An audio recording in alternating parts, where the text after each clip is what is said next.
What up, burnt ones? This is the Sunburnt podcast where we talk about comedy and tropical travel. To my right, as always, is the world's greatest stand-up comedian. You know him from Tires on Netflix and his amazing stand-up special, Move Closer. It's Philadelphia's own Chip Chantry. And over here to my left is Emmy award-winning writer and producer. He puts the style in the only thing my wife left me in the divorce were a pair of Umbros and my doggy-style CD. Thomas O'Brien.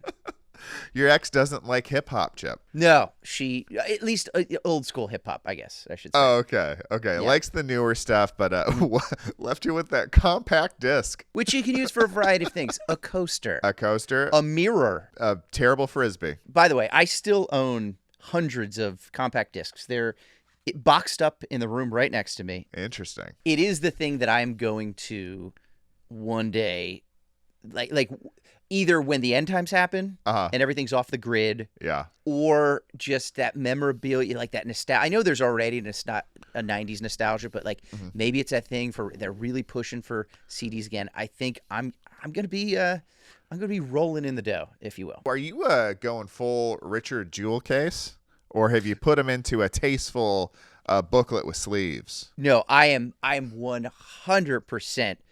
Richard Jewell. Got all the cases. Up until we bought this house 2 years ago, I still had shelves that I built, shelving for I think I have probably about 800 CDs. Oh, that was your backdrop for early Zoom during the pandemic. Yeah. And if you know that old headshot of me where I'm adjusting my tie wearing that suit. Mm-hmm. It looks almost like bookshelves behind me. Those are just CDs and DVDs because I live in 1998. And so someday they will be worth millions. Yeah, you just got to wait for them CD-ROMs to come back. Can you imagine how many hours of AOL I'm going to have? I can't. Do you have any place in your life that could play a CD right now? Like a car or... I have two, and I use neither. So, by the way, I don't use CDs anymore. Mm-hmm. I just have them. Right. So, there's a CD player in my car because it's a 2013 Honda Civic, which I don't use because I just use my iPhone, whatever. And then my wife, which we still don't really use, I'd say maybe thrice a year it's on. My wife's the alarm clock that we have in our bedroom that we don't use for an alarm clock either because it's just our phones, but it's just the clock that we, when you wake up, you see the digital, see what time it is. That is one of those CD alarm clocks where it can play an alarm or it can play a song to wake you up. Or it can play Roll Over Me by Del Amitri. Roll to me, Thomas. Get those prepositions correct. Roll to Me by Mr. Dell. I will say this, when my wife and I first started dating and I would stay over her place, the song that she had for a long time that played when the alarm would go off at 5:30 morning would be How to Save a Life by The Fray. What a depressing way to wake up at 5:30 on a cold Philadelphia morning. It really is, but it's atmospheric, dude. I can feel those mornings just hearing that tune. It's better than a Jet tune. Do you know what I mean? If we want to go back to 2005 again. But yeah, why not wake up sad, Mm-hmm. Wait, then it's all up after that. It's all uphill. It's all uphill. Have something to look forward to and then reset. Yeah. Speaking of looking forward to. Oh my gosh. I am freezing my bees off, buddy. We don't want to use that type of language, so I don't want to know what B stands for, but man. It's cold here in Philadelphia. It's freezing in Los Angeles, from what I understand. Yeah. I'm wearing the sweatshirt here, and it's not a fashion statement. I am freezing. Okay, well, we're going to keep this quick. We're going to keep this brief, then we're going to do some calisthenics. Yep. Thomas, this time next week, unbelievable. We're going to be in Hawaii. It's wild, dude. We're going. It's happening. Tickets are booked. It's literally this time next week to the listener. Yeah. To the viewers, Chip Chantry's Thanksgiving in Paradise will be in the books. It'll be done. Thing of the past. This is coming out. Yeah, so this week, a week from today, from when this is coming out, it'll be Thanksgiving. Oh yeah, happy week before Thanksgiving, Chip. Happy Thanksgiving, Yuletide to you, Thomas. All right. We'll get into it. This is the Sunburnt podcast where we talk about comedy and tropical travel. If you think those two things should go together, stay tuned. Front desk. Hi, this is Mr. Chantry in room 308. I just wanted to let you know it's 487. 487 what, Mr. Chantry? It takes 487 bottles of spicy mustard to fill up one of your bathtubs. Oh, that explains the screaming we heard. Yes, it does. Chap! Tommy! We are, okay, so as we're, like, we are in Hawaii right now. No, I guess we're almost in Hawaii as this comes out. Like, it's just, this has been a year leading up to this. Dude, it's been more than a year leading up to this. Like, we started talking with the Blue Note over a year ago. Yeah. Like, well over a year ago. And, yeah, it's episode 40 of the Sunburnt podcast. 6 days until Chip Chantry's Thanksgiving in Paradise. I am over the moon. You're flying out here tomorrow. Yep. You're going to be in Los Angeles tomorrow. I totally glossed over that in my mind. There's so much going on. It's going to be crazy. I'm very excited just to get to LA, which is great. We're just staying down by LAX, which is fine. But we're going to make the venture up into like Hollywood. I think we're going to Musso and Frank, for a drink. Yeah, dude. And we're just going to hit some little spots. I think we're going to see some of my old Philly buddies who are living out there, living in the promised land. And then we just get on a plane on that Monday morning. That's going to be wild. I think that's when it really just getting on that plane to go over the Pacific Ocean is, yeah, I got some books ready to go. I'm going to be writing my set list out. I love it. What's the flight time from LA to Honolulu? It's kind of like New York to LA, Philadelphia to LA. Yeah. Once over again. Yeah. So yeah, dude, we're hip hopping. It looks like the flight restrictions that were imposed, even as recently as last week, have been lifted.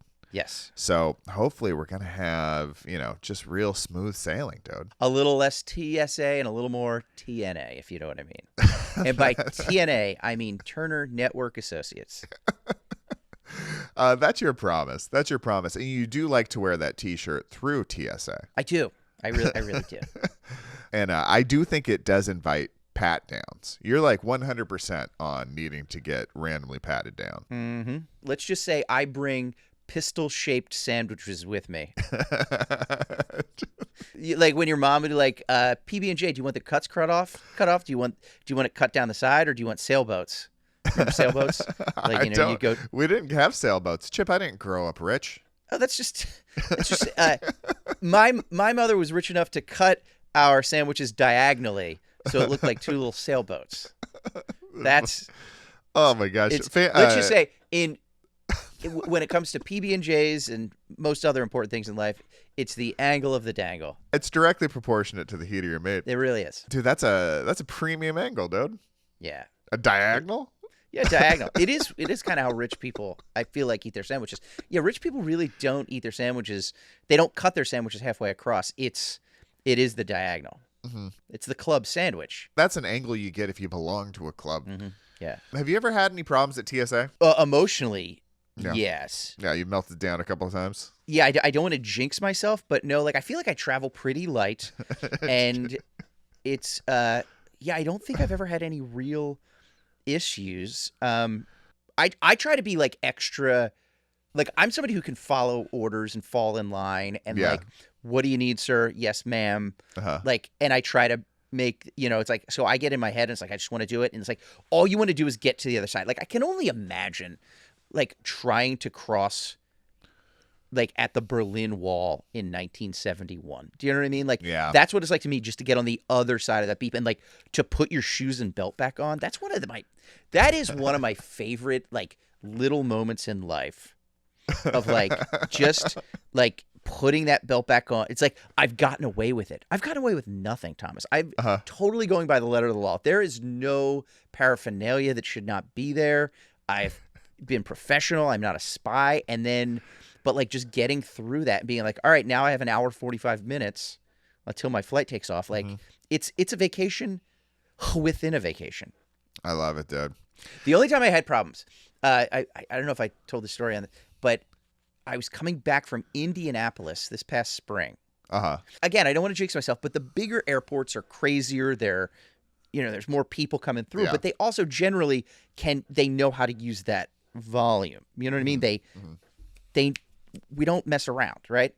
And I was in Indianapolis, which is a little more slow, a little bit more like whatever. And it's like I got there in plenty of time, and the lines weren't that long. I was like, oh, this is like a quarter of the people that I'm usually behind in Philadelphia airport. Yeah. And it took like twice as long. Yeah. Because like we're having conversations, and there was this kid, seemed like a nice enough kid. I don't know, kid. He was like college age behind me. An absolute child. And like, he's just like, I'm still I don't need 6 feet. Like, but post-pandemic especially, it's like, I also don't need you touching me. Or like in somebody's line, it's like, we're all going to the same place. Like, nobody's cutting. Like, you don't have to be on my bumper, you know? Yeah.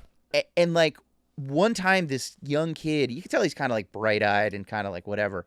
He like is kind of like touching me. Like, he's just so close behind me. And I just kind of like, just sort of look for a second and then like whatever. And then he did it a second time.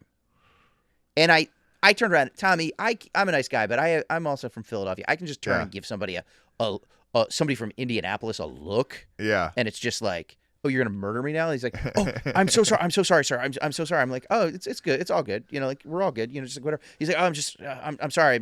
I'm kind of nervous flying. I was like, oh, no, don't worry about it. I was like, where are you going? He was literally going to, I think, the Galápagos Islands. Whoa. I think it's like some church, I don't know, mission kind of thing or something like that. We had a very nice talk about the Galápagos Islands. And I was like, that's like a pretty cool trip. You know what you shouldn't do in the Galápagos Islands to those giant tortoises? Yeah. Is stand right behind them the entire time. It's touch them on the back of their shells. It's rude because they're slow. They are very slow. Just like the lines at Indianapolis International Airport. I've had very few problems at the bigger airports. Every time there's been an incident, it's been a smaller airport. Yeah. One time I got pulled over for bringing some fajita seasoning back from Oregon. Oh, yeah, that'll do it. I had it in my carry-on. Rural Oregon, known for their fajita seasoning. We've got the folks that make the good stuff, Chip, and it was a very specific type of fajita seasoning that I couldn't buy in Los Angeles. Which is shocking. It was surprising. It's now available, but I really loaded up on it, brought it in my carry-on, and TSA was having no part. Is it liquid or like a powder? Powder. Okay. Yeah, liquid I would have been wise to, but no, it was just like powder in a canister. Yeah. And it was factory sealed, had plastic wrap over it, but they still had to unpack my whole bag, take it out, run a bunch of strips over it. Did they let you take the fajita seasoning? They did after they tested everything. But it's like, you know, I pack my bags, especially when I'm carry-on only, to within an inch of their life. Yes. So there's no easy unpacking and repack. Like, I had to. They just threw everything all over the place. Got to the seasoning, and then I had to, you know, like a little scientist, get back in there and pack everything up. I'm so cold, Chip. I cannot wait to be in Hawaii. I am. You couldn't even get through the story. I am. Oh my god. So cold. I hate being cold. It's the worst. I've been having to walk, you know, I walk the dog every day and every night and, you know, 3 times a day. And it's just the wind. I don't mind the cold. I'm going to say that too much. I don't love the cold. I don't like the cold. Wind to me is the worst thing. It's I can get worst, right through a God's garbage. worst invention. If I could, God's worst invention was the wind. Having the baby, like, nothing's more confusing to her than wind. And I don't blame her. It's just like, you see it hit her face and the look is just like, yeah. It's like, why would you think wind is a thing? Like, what do you think that is? How do you explain that to somebody who doesn't have words? The thing, when I lived in LA for that short time, the thing that got me about the winds there, I guess the Santa Ana winds and just whatever winds, is that like in on the East Coast and like in Philadelphia, whatever, I think partially it has to do with like the buildings are blocking part of the wind or whatever. But like even just growing up in the suburbs, like you'd have wind gusts and there'd be winds and like generally it's maybe coming from the west, but then it's swirling or whatever. Yeah. And it's like there's movement of the wind. Do you know what I mean? Like so there's gusts and whatever. And then when it's a windy day in Los Angeles, it's just like somebody put on a giant fan and it just goes straight one direction, the same speed for just hours. It's one of the most bizarre things I've ever. It's just like it's like walking into like a giant fan. It's very strange. It's union rules. It's union It is. rules. I mean, it's an industry town, and they just had to get real with the weather and say, if we're going to be shooting on location here in Los Angeles, we're going to need some consistency in the wind, or else you are going to face union dues. I get it. There's union dues and union don'ts. I will say that. And union don'ts is that. I will say this. I still remember one day I was going to the Comedy Garage, Thomas. Yep, the Comedy where Garage. You employed me in beautiful Burbank, California. I was living in beautiful Van Nuys. Still miss that place so much. I don't think I'm going to get to Van Nuys this next weekend. But not with that attitude, Chip. Is there no that attitude? Yeah. But every morning I would walk to the bus because I would take the bus through the valley. And to this day, still bus nice. Walking to and from the bus, taking the bus across the valley. Just NoHo, Sherman Oaks. Yep. What am I missing? You got the biggies you rolled through. I just have such great memories. But I remember one morning walking to the bus, and just in this, it's residential, it's houses and some strip malls, and then just something I've never seen outside of a cartoon before, Thomas. A tumbleweed just comes across the street, and I took a photo of it. I was just like, I didn't know this was real, and it was gigantic. It was the size of me, and it just tumbled across the street, and I was like, you're just blown away by the little things. And by the way, I think that's what I'm looking forward to most in Hawaii is not necessarily tumbleweeds. Doubt I'm going to see any of those. But just the flora, the fauna, seeing things that I've probably never seen before in person. So I'm very excited about that. Yeah, that's one of my favorite parts about traveling is seeing just the things that are the same but different. When I go to the East Coast and I see a black squirrel. Yeah. That blew my mind the first time I saw that. I was like, there's different colors of squirrels? Yeah. It's kind of wild. We just got the fuzzy browns, dude. Mm-hmm. Yeah. Speaking of black squirrels, as we speak, I have a this is how excited I am to go to Hawaii. You told me I got no context, but you told me you were setting up squirrel traps yesterday. There is a squirrel trap in my on my back wall right now behind my row house in Philadelphia because we have what we believe to be a squirrel in our ceiling that comes in at night and nests. And we've done everything we have a clean home. We've had roofers out twice. We've had an exterminator out to look. They see no way that a squirrel could get into our edifice. Where they think it's coming a few houses down and coming through the ceilings. So we don't really have too much jurisdiction. So I am now trying to trap a squirrel and take it to drive it 10 miles away. You have to drive it at least 5 miles away or it will find its way back. Just like children. Yeah. You have to drive a child at least 5 miles away or it will find its way back. Yeah. They're good. And so yeah, I'm just excited. And so so then there's that, right? Yeah. And then there is this very sweet lady who lives a couple doors down from me who is beside herself right now. She's lived in this house most of her life. She's never had a mouse, or at least never seen one.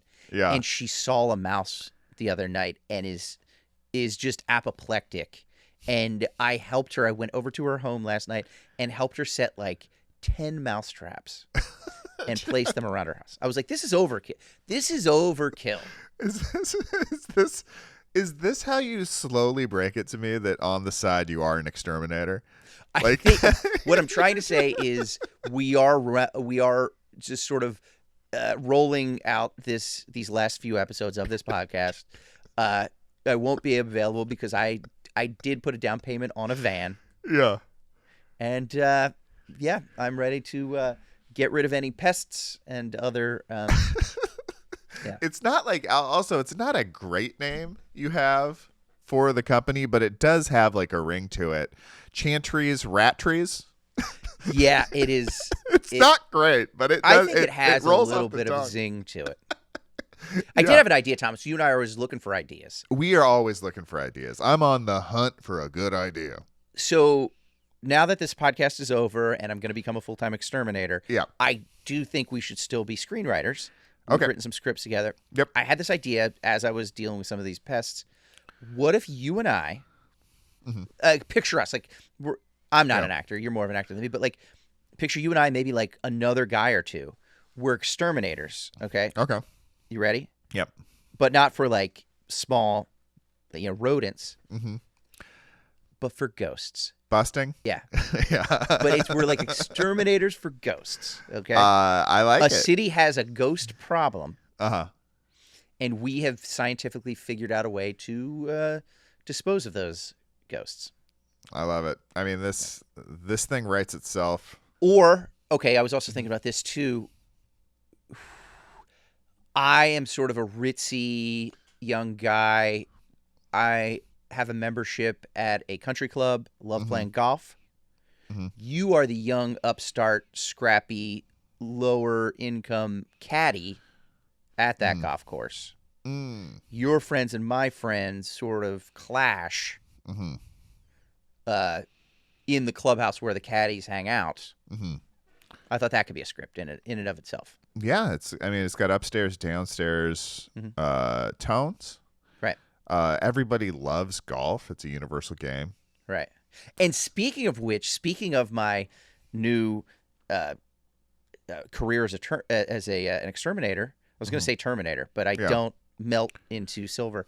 I was thinking maybe the movie could also have an adorable gopher. That puts a bow on it. That's both of them. That's exterminating. That is golfing. That's bridging the gap. Yep. In addition to an exterminator, have you considered being a professional plagiarizer? Because I do think you have a knack for seeing what other people have done and then making it my own. Making it your own. Yeah. I could do it all day. I'm an ideas man. I'm an other people's idea man, but I am an ideas man. You're a curator of ideas. That's basically what I am. Yeah. Chantry Shack. Yes, Chantry Shack. That's what I was going to call it. Yeah. Yeah. Yeah, and you really do personalize it by putting your name in a lot of the reimagined titles, which I do appreciate. Yeah. Dude, I'm so freaking excited. Speaking of wind, have you come across on the socials the clips of a young whippersnapper who brings an electric, like, what do you call it? The things that blow leaves. A leaf blower. Those things that blow leaves. I would call it a leaf blower. A chantry blower? Yeah, I would call it a Caddyshack, but whatever. Yeah. Tomato. He's got one of the electric leaf blowers. I'm so cold right now. And he sneaks up behind all beautiful angels of ladies who happen to be wearing fashionable wigs. And he gets an ankle right underneath them when they walk by him, and he just blows them off their head. Oh, my God. It's so mean. It's so mean. He only does it to beautiful angels, though. I would say, like how many beautiful angels are walking around wearing wigs that this guy... I think in certain communities, certain demographics, the wig is a much more common accessory than others. I mean, that is gutsy. I've not seen this. The thing that I'm getting fed a lot right now, I feel like I go through these... You go through these phases. Do you ever see that where it'll be like a certain guy or a certain, like... And you're like, oh, I used to see this all the time. And then they just stopped showing it to me for a few months. And now he's back.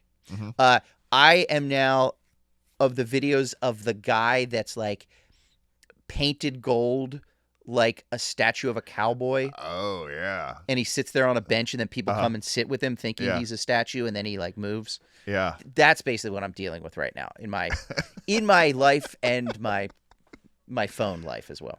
Oh, it's so good. By the way, I think that's how I'm going to get this squirrel. I'm going to dress up. You ready for this? Yeah. Paint myself like a statue. Right. Sit in my back area, my little backyard area. Wait for the squirrel to come up on me, and then that's when I get him. That's the way to do it, dude. Yeah, these traps, they're seeing them coming a mile away. Yeah, I know. Like Home Depot traps, but all of a sudden, Ben Franklin's in the backyard, hasn't moved in 30 minutes. Nope. That must be a statue. Yeah, I got to sit on BF's lap. Why does Ben Franklin have half a bag of nuts open on his lap? He, from what I've learned from his history, he had half a bag of nuts open all over the globe, both sides. of the pond. That guy got busy. I remember seeing a list that he wrote about. He was trying to become a perfect human being. He was always moving towards perfection. Yeah. And he kept a list of all his sins, Chip. And towards as he progressed in his life, he got better and better at not sinning. And the last years, just pristine. No sins. Really? Chip. No sins. I'm sure he was a perfect human being. Yeah. You know what he used to do? This is pretty amazing. He was such an entrepreneur and kind of like a showman, like a P.T. Barnum almost. He was a businessman at heart. He would walk around Old City, Philadelphia. I live not too far from there. Yeah. And at lunchtime especially, he literally had this wheelbarrow filled with books, right? And at lunchtime, he would take the wheelbarrow out of his office and he would just hastily walk around the square, basically, like up and down the street, hastily with a wheelbarrow full of books. He wasn't reading them necessarily. I mean, at some point he was. But, it was just for show to show people how busy and smart he was, that he's walking around with a wheelbarrow full of books hastily. And they're like, we got to get on this guy's train. He is going places. He is a mover and a shaker. He's reading all this literature and all these how-to books. And it was just for show. He would just do a quick thing, and then go out and be like, and people were wowed by it. What a marketer, dude. What if we could go back to colonial times, to that, and just give our insights? As almost if we had some sort of vessel, I don't know, make it showy, make it kind of fun, make it a little sexy. I don't know. Let's just say a hot tub. Okay. Yeah. We get in a hot tub and then we can travel through time. Yeah. I mean, just another idea I have. What would you call that, Chip? Jacuzzi traveling, I think.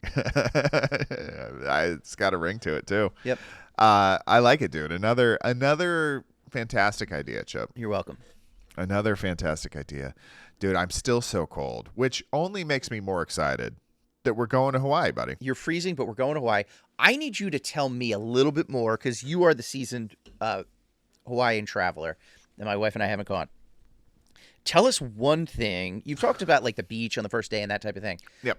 Tell us about one excursion or one just something we're going to do or we're going to experience when we're there. Okay. Walk me through one of them to get me I'm excited, but get me even more excited. The Waimea Botanical Gardens. All right. So this is excursion day. We're renting that car first thing in the morning. We're looking at a couple Did you get your car yet? Not yet. I'm going to. I think we're gonna go smart car. All right, dude. You can. Yep. There's this place called 808. 808 rentals. You can rent a smart car for $33 or $31 a day, something wild like that. Me and my wife did it. The first couple of times we went to Hawaii, and it's just a fun experience, dude. You can get the world's smallest convertible. I don't even know if they're supposed to go on the freeway, but you take them right on the freeway.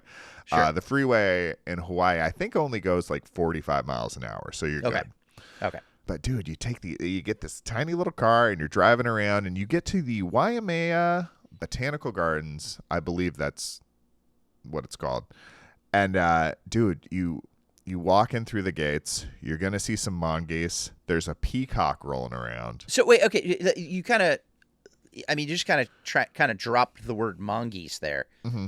Walk me through that just a little bit. No, we've talked about mongoose before, the mongoose. So they're just out there doing their thing. They're squirrels. They're equivalent of their squirrels. But they're bigger, right? They've got longer tails, maybe. Okay. Longer, flatter tails, but you see them and you're like, not a squirrel, but squirrel adjacent. Okay. Ricky Tikki Taffy. Yeah. Was a mongoose. He was. So you get there. There's definitely a peacock rolling around. You're going to see lots of geckos, but it's this preserve for all of the native Hawaiian plants. They've got a bunch of. It's kind of in this canyon, and you walk through a bunch of different elevations. They've got traditional architecture of the native people. They've got some of their buildings set up there in good working order. It's got a lot of history, but it's also got all of the plants you're going to find there in Hawaii for the most part. It's a really nice mix, and it ends at a waterfall.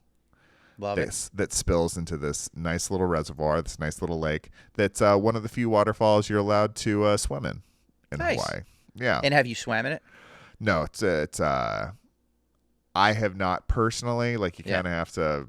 You got to wait in the line, or I think you had to get a life jacket or something. Yeah, I don't need lines. There's just so much to see. There's so much to do, and in Hawaii, I'm never like short on opportunities to get in that ocean, dude. Yeah. I'm spending a lot of time in the water. I do not need to wait in the line to get into it. But you can do it if swimming in a waterfall is on your bucket list. Sure. A lot of the waterfalls like have some bacteria that might be harmful, or for different reasons you might be harmful to that water. So like most of them you're not supposed to go in, but this is one that's like that's okay. A-okay. It's A-okay. It's set up for I mean, it sounds great. I love waterfalls, but I'm also not going to be out there chasing them. Another great idea. Mm-hmm. Don't go chasing waterfalls. No. So that's and there's a nice little gift shop. There's something to me about like museums and like outdoor gardens or whatever it is when they got like I love that coffee. I always get like a hot coffee at one of those places. Okay. And it fills my belly with warmth and joy. Beautiful. See, okay, now I'm just over the moon excited. Yeah, about dude, the botanicals. Yeah, it's gonna be good. It's gonna be good. It's a real nice experience. Yeah, beautiful. And that's one, Chip. I hit you with one. That's a hard one. I hit you with one. It's gonna be awesome. And that's sandwich in between, Foodland Poke on the North Shore. I am very excited about that. Seeing Pipe, the big surfing break. Yeah, it's not quite as big as it will be in a month or two. Because like the winter straight up is when the biggest waves are, but it's coming on strong. And it's like it's no joke. It's intense waves. It's really really wild to see with your own eyes. By the way, that is a line that I've used a number of times in my younger life. Is look, it's not as big as it's gonna be in about a month or two. Yeah, that's definitely true. But dude, this is all after us just spending 3, 4, 5 days, whatever it is, just chilling on the beach in Waikiki. Hanging out at some of the that's parks. something that I'm very excited about as well. Yeah, you just got to get there, got to settle in. If you're in Waikiki, come hang out, come say hi. We're gonna be around, causing a ruckus all week, and we're just looking to mix it up with burnt ones and have the best time possible. Yeah. In Hawaii, dude, it's gonna be. Let's just say we awesome. could call it a weekend with burnt ones. Weekend with burnt ones. Weekend with burnt ones. I call not it on being the dead guy. Well, we'll flip a coin when we get there. Well, dude, Chip, we're gonna keep this one brief because we got packing to do. We got stuff to make happen. But well, first of all, it's freezing cold. But we gotta get a slather going here. We gotta slather this on. Get a little Hawaiian tropics on there. Get that feel, dude. Yeah, we're gonna be there so soon, man. This is really Reef-safe, baby. Reef-safe. We're gonna pick some of that Reef-safe stuff up. On the island. Well, dude, I think it's time. It's time to visit the good book. Yeah, let's crack open the good book. We do it every episode. We're not just about tropical. There it is, right there. Thomas is brandishing it. It's this podcast is not just about tropical vacations, not just about comedy. We like to observe just triumphs of the human spirit, of the animal spirit, of the flora spirit, of just the best of the best, the Guinness Book of World Records. Thomas, do you want to start us off this time? What is your record? My record this week blends the Hawaiian Islands, which we are going to very shortly, with one of the most impressive records I can even imagine. Oh, all right. Yep. I have found the record for the oldest female ever to compete in the Ironman World Championships. Whoa. Natalie Garbrow got to Kona, Hawaii to do the Ironman triathlon this October 11th. This year. And for those of you who don't know, an Ironman is when, it's that thing of when you swim 2.4 miles. Right there, I'd be dead. Yeah. And then you do a 112-mile bike ride and follow that up with a full marathon, 26.2 miles. It's just a full marathon itself is crazy to me. And then to do all of that ahead of time. Back to back to back. Yeah. And this is the oldest person to ever do it, at least the oldest woman. And she's a product of the 1940s, Chip. She did it this year. She was born in 1945, making her 80 years and 69 days old. Oh, my God. When she set out to do it. And she has, like, this incredible backstory. Like, when she was coming up, girls didn't really play a lot of organized sports. So she kind of, did her own thing. She did some she, like, played a little bit of tennis, I believe. Okay. And then in her 30s, her late 30s, she started doing a little bit of running. And in her 40s and 50s, she started doing 5Ks. And half marathons for fun. Okay. And she didn't even learn how to swim. Learn how to swim, Chip. Not become an expert swimmer. She didn't learn how to swim until she was 59 years old. She couldn't even get in the water until she's almost 60, AARP age. She could do water activities that didn't require swimming, like jacuzzi time traveling. Of course, yeah. And if she would, maybe she would have made herself younger to start competing younger, but hey, man, it's working for her now. She'd probably stay in the same timeline. Yeah, no, she's doing things the best way possible. Yeah, but dude, 80 years old and 69 days, when she did a full Ironman triathlon, swam 2.5 miles, biked over 100. What's your comfort level swimming, Chip? You a big swimmer? Like a lap. Yeah, like I'm not like a big swimmer. Like I can swim. I know how to swim, but like it's not like I'm going for distance. Like especially open water swimming.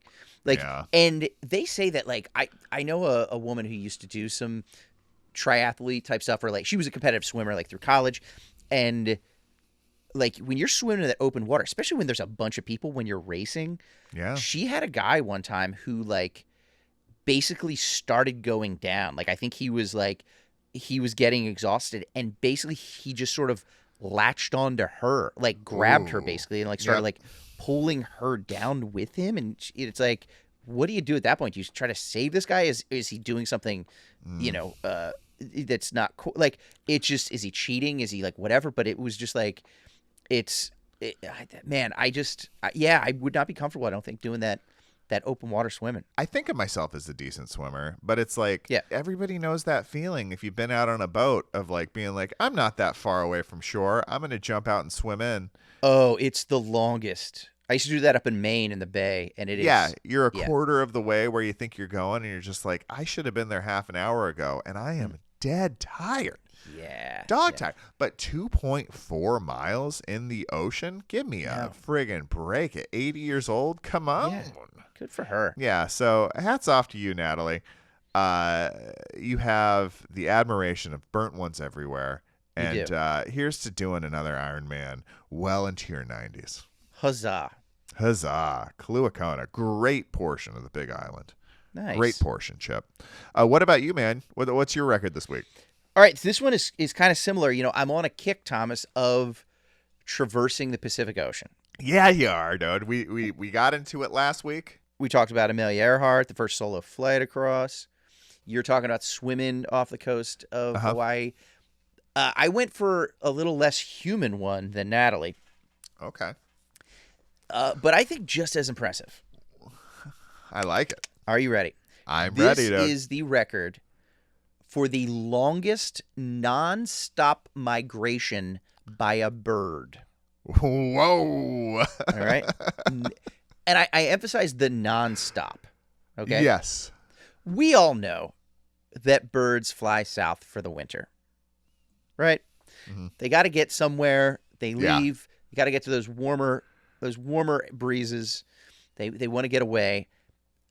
And this is, by the way, this is not like a species of bird. This is like a specific bird. Like not a woodpecker, but Woody the woodpecker. Exactly. Yes. This is Woody the woodpecker. This is a bar-tailed Godwit. Ooh. A bar-tailed Godwit. Okay. Known by its tag number 234-684. Yeah. Or to his friends, they call him 684 for short, or just Johnny Needlebeak. That's what they call him. So he is one of these birds. Naturalists have tagged this bird. Yeah. He's got a little satellite thing on his back, so they can tell, got the little chip in there. They track him. They see your boy coming. They're tracking him. They got the GPS on him. Okay. He flew 8,435 miles. 8,435 miles from Alaska to the Australian state of Tasmania without stopping for food or rest. Straight across the Pacific. So he broke the record for the longest nonstop migration bird. So these birds... That's nuts, dude. That's nuts. It's not like he stopped at an island, because they track him, so they know, he touched down at this island and even took an hour rest or whatever, got some food. Yeah. No. So first of all, they can track his movements. He moved the whole time. And he has the type of feet. He doesn't have webbed feet, like a duck or a goose or whatever. Yeah. So if he landed in the water, they're basically he's dead. He can't get out of the water because he's just got the, those regular, bird feet that he wouldn't be able to push off of. It took him. So he left from Alaska on October 13th, 2022. And 11 days later, 11 straight days, he landed in Tasmania. Of course, Tasmania made famous by the devil and Yahoo Serious. Yeah. This bird, who is, in general, these birds are about 16 inches long. They got a wingspan of about 30 inches. So you're looking at a seagull kind of situation. He's got this big, long beak. And he just flew for 11 straight days without touching down. What these birds do, apparently, they gain a lot of weight in Alaska. Alaska, great food. You can grow some husky boys and girls in Alaska. A lot of husky birds up there. And scientists believe that he probably lost about half of his body weight in this. I mean, talk about, really slimming down Biggest Loser style. Half of his body weight. Yeah. Great and bird apparently diet. These birds have this weird thing that they can do where they can basically shrink the size of their vital organs somehow to shrink where it. I guess they don't need to I don't know, utilize as much energy or what have you. So it's just this weird thing but he flew for 11 straight days, probably lost half of his body weight. And so what they think is that a lot of them, they've tracked these other birds where they'll go, straight through the Pacific, and a lot of times they'll land in New Zealand, which is a decent amount closer. It's not a whole lot closer, but it is obviously closer than getting to Australia or, the island, I guess, of Tasmania right off of there. It's a little bit closer, but they think this guy made a left-hand turn, made a hard left when maybe he shouldn't have. At Albuquerque. And just went the extra number of miles. I think it's maybe 1,000 more miles. I forget. Just 1,000 more miles. Just 1,000 more miles, whatever it is. And he went all the way to Tasmania. And just as I've done some updates, because obviously he's still tracked. This bird, 234-684, he now resides in Tasmania, where he has a very lucrative career as an Ozempic spokesperson. Well, the proof's in the pudding, dude. You It lose really is. half your body weight in 11 days. And what are they, GPL-1s? Those companies are going to be all over your bones, dude. All over your bird bones. I just can't. I'm trying to put into context, I want to say Hawaii. I mean, I do not know how far. It's a 6-hour flight. Yeah. And we're going 600 miles per hour roughly. So I mean, what's that? 3,600 miles. Mm-hmm. So that's halfway, because he went, what did I say, 8,000? Yeah, he went over double that. And I'm looking forward to getting to Hawaii, but I'm not looking forward to being on a plane for 6 hours. No. Much less being the plane, Yes. in a sense, for 11 days, knowing 11 that days. if I need to touch down, I'm dead. I'm shark food. Mm-hmm. Yeah. I had the Ironman triathlon, but The Iron Bird triathlon is way more intense. Yes. Yep. It's flying for 8,000 miles, and then it's hopping for, what, I don't know, 5, 6, 7 miles. Yeah. And then it's eating through 3.5 miles of birdseed right in a little line. You got to do it. The Iron Bird Marathon.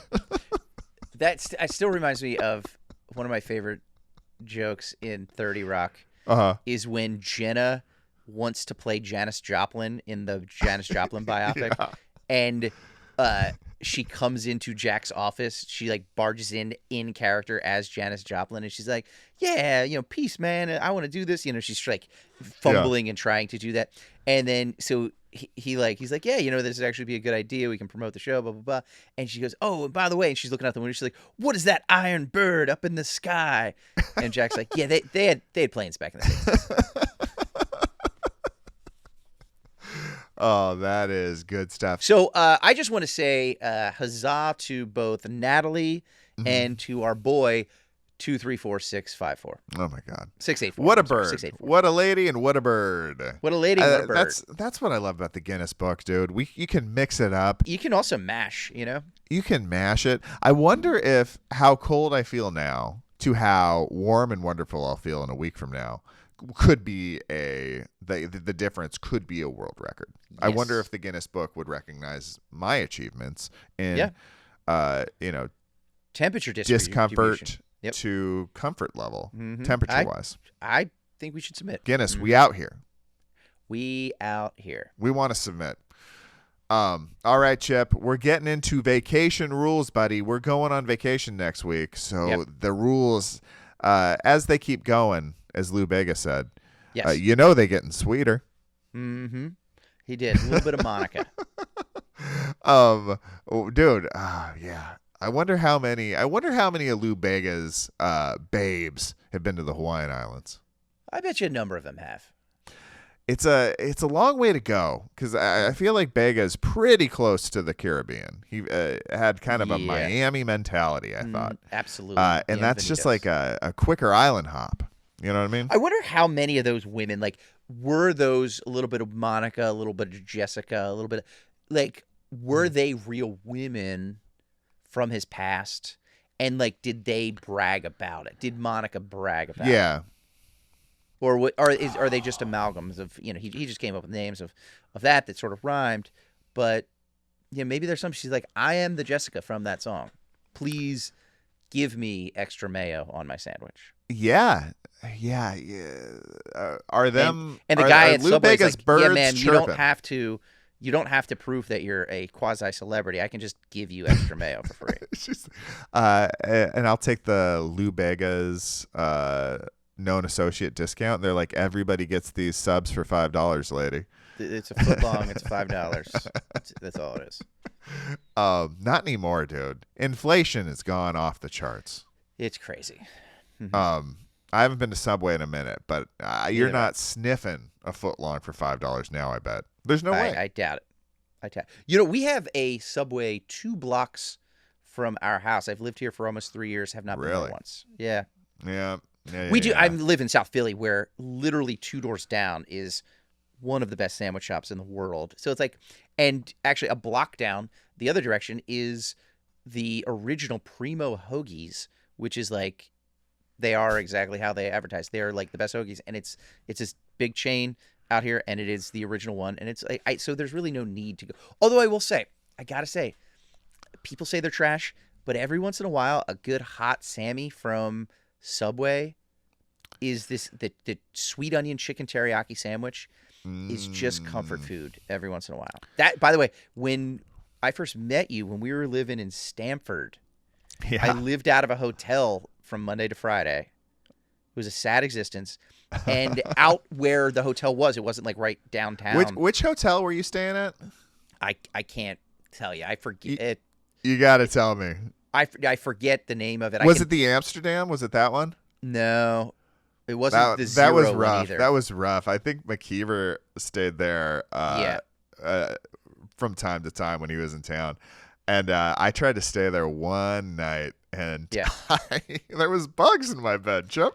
Yeah. No, this hotel was a few and it miles. wasn't the zero. It wasn't the zero. That's where Stark stayed, I think, sometimes. Yeah, Stark had his little because on show days he wanted to be close to the action. Yes. This was like maybe like a 10-minute drive. So it wasn't super close. I mean, it was just a couple miles away. It wasn't bad, but it was like it was actually nice. It was like a Marriott or something like that. It was a nice hotel. But like out there were basically two options to eat, like walking distance. Yeah. You could go to three. An overpriced diner that wasn't great. And I love diners, but it wasn't great. Yeah. It wasn't Curly's. It unfortunately wasn't Curly's, because Curly's right downtown. I had breakfast many mornings at Curly's. Either that or Seasons with the two crazy old ladies who hated each other. Yeah, get a hard-boiled egg at Seasons. Oh, my God. Or, but then there was this, like, run-of-the-mill Chinese takeout place, and then there was a Subway. And more times than not, I would get Subway, and I would watch South Park in my hotel room alone and just eat my Subway and watch South Park. And that's what I did, like, 4 nights a week. When you're unwrapping a sandwich, you can kind of get like a nice Kenny face. You really can. In your sandwich, utilizing the Subway wrapper. Absolutely. Yeah. I always went hot at Subway. At Subway. Me I too. went meatball. Meatball. It was going to be a meatball, or it was going to be a bacon cheddar ranch. Oh, look at you, fancy. Bacon cheddar ranch. I'm not a big fan of cheddar. I'm not a fan of cheddar. I'm not a big fan of ranch. Don't like it. And not even a big bacon fan. So, gonna be honest with you, that's a 2 thumbs down for me. But to most of Western society, I think you picked a good one. It works for me, but I know what sandwich to get if I don't want Chip's grubby little hands horning into my sando. That is true. Now you know. Keep them off. It's chip repellent. It really is. It really is. Dude, well, let's get into it. What's your vacation rule this week, dude? Vacation rule number 37. This should be an obvious one, but I think it's a reminder, especially as I'm going. So I'm reminding myself and you as we're about to embark on this vacation. Vacation rule number 37. Turn off social media for the week. Ooh. If you want to post some fun photos on Instagram, go ahead. But if you're scrolling on your phone at the top of the Grand Canyon, you are doing life wrong. And I see it so often of people just in paradise, in just an amazing land, and they're just scrolling through TikTok. And it's like, what are you doing with your life? And every once in a while, I've caught myself doing the same thing. Mm-hmm. I'm not doing it anymore. Turn off that social meds. I will can I throw a caveat in there? Please. By the way, I think there are some caveats in here, so go ahead. Yeah. If you are promoting a stand-up show. Yes. On November 26th. Yes. And you land in Waikiki on November 24th. Get on social media as much as you can. Get on social media as much as you can. We're going to be having a party. We're inviting everybody to it. Mm-hmm. We're going to be whipping up a little excitement for Chip Chantry's Thanksgiving in Paradise. Yes, we are. Dude, I'm just so excited for it. But yeah, that is part. We have to because we can't advertise. Okay, and I will also say this caveat too. It's like when you get back to the hotel. Or like in the morning or whatever. If you want to lay there and scroll for a while, just do it to unwind. Follow your bliss. When you are in the throes of taking a surfing lesson, it's not the time to open Facebook necessarily. No. I think be present. Be present for these things. That's what it is. But also like there are some moments, and I'm wondering, have you and Kim thought about when you're going to climb Diamond Head? We have not yet. No. Okay, because that is something you need to book times in advance. Like I think you buy it's not expensive, but you buy a little ticket, and it's got a little time window when you're allowed to enter the park. Yeah. So you can think about that in advance. Is that something we would drive to? No, you don't. Well, I mean, you definitely could, but it is not a intense walk. It's like. Okay. I think it's like a little over a mile away from. We are Waikiki. walkers. We walk twice that to the diner a couple nights a week. So we're good. Yeah. Love it. Love it. Love it. Love it. All right. All right, Thomas, what is your vacation rule? I'm coming in hot with a rule I believe firmly in. It's vacation rule 161. Earn your vacations. Ooh. Senioritis is for children. Nothing feels better than working like a dog leading up to your trip and stepping on that plane knowing you've earned every minute you get to spend in the sun. Except for being so rich that you don't have to work at all. 100% true. And we've been living this lesson the whole time, dude. It's been so exciting seeing you like push your stand up during this time and building your other businesses around speaking and corporate events and all this stuff, dude. And you've been in overtime with a number of things, including the podcast, a couple other projects that you're working on that I'm very excited about. That it's, you have deserved this vacation, earned it more than anybody I know. But dude, it's like we did it. It was like part of how we started off. We're like, this year is gonna be different than last year, and we're gonna put the effort in. We're gonna lay the groundwork, and we're gonna do it all with this goal at the end of going to Hawaii and having a great time and doing comedy show out there. Yep. And it worked, dude. It worked. Like I was just reflecting the other day on just like how much ground metaphorically we've toiled leading up to this, and like just the level of opportunities that we were able to create for ourselves during this time, and not that we didn't have opportunities before, but like we just all of it, nobody asked us to do anything we're doing. We had goals, we set out, and we made some things happen that weren't gonna come our way any other way. So I'm proud of you, buddy, proud of myself, but like right back at you. I think, I don't know, it just feels so much different when you earn it, when you can look at yourself in the mirror and be like, I'm gonna do this thing, and like I clawed and fought for it. So that's it. That's my vacation rule. Rule 161. Earn your vacations. Love it. Speaking of earning vacations, I think we need to talk about a gentleman right now who has earned a life of vacations. Yeah. Let's get ready for some Buffett facts. Are you? Do you want to do your Jimmy Buffett fact, Thomas? Yeah, dude. So apropos. Every time Jimmy Buffett swam in the ocean, he was attacked by sharks who just wanted a selfie with him. The sharks love Jimmy Buffett, man. They're big fans. They've got great taste. They really do. Yep. They're selfie sharks. They're selfie sharks, if you will. Good roll, Thomas. Or good, not roll, good fact. What buffet fact are you bringing this week, Chip? Jimmy Buffett won a lawsuit against the restaurant chain Chi-Chi's in 1983 over their Margaritaville drink special. Sued him and what? He also sued Pfizer Pharmaceuticals for their changes in latitudes, changes on your Zoloft dosage commercials. People were always trying to take a bit of his IP. Oh, and Jimmy was not up for it. When your IP is that sweet, you're going to get a couple of bloodsuckers coming after you, you know? Yep, absolutely. Well, dude, 6 days till Chip Chantry's Thanksgiving in Paradise. It's the last countdown we had. We started at triple digits, and now we're down to 6 days. And I think we're both like, I just sort of enjoy the fact that like coming into this specific episode, I think you and I, for different reasons, some similar reasons, we're both fairly miserable right now. Oh, yeah, dude. You're freezing. I'm freezing. I'm like underwater with some work and some other stuff too. It's cold and miserable here. And it's just like, I'm just kind of excited for how miserable we sort of both are right now, because it's just, it's in spitting distance. I always root for some inclement weather before I head to Hawaii, which is it's a hard ask for Los Angeles, California. I will say that. Yeah, no, but this is the time. It starts to get a little chilly, and it's been damp. We have an atmospheric river, Chip. Crazy. It's what we call normal rain here, but we gotta give it a name. Atmospheric River is my favorite Coldplay album, though. I will say that. Oh man, I think that would be a great Coldplay album. Yeah, it's got Coldplay tones all over it. Really but does.